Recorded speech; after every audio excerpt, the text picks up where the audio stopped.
Long ago, the world became filled with violence and wickedness. People had turned far away from God. But among them was one faithful man.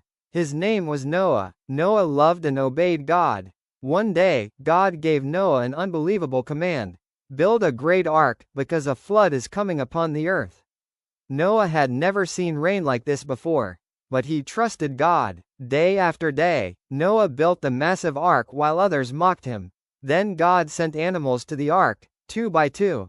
Lions, elephants, birds, every kind of creature entered safely. Then the rain began. For 40 days and 40 nights, water covered the earth. But inside the ark, Noah and his family were protected. Finally, the rain stopped.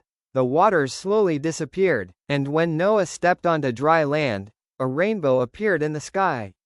It was a sign of God's promise. The story of Noah reminds us that faith and obedience can protect us, even during life's greatest storms.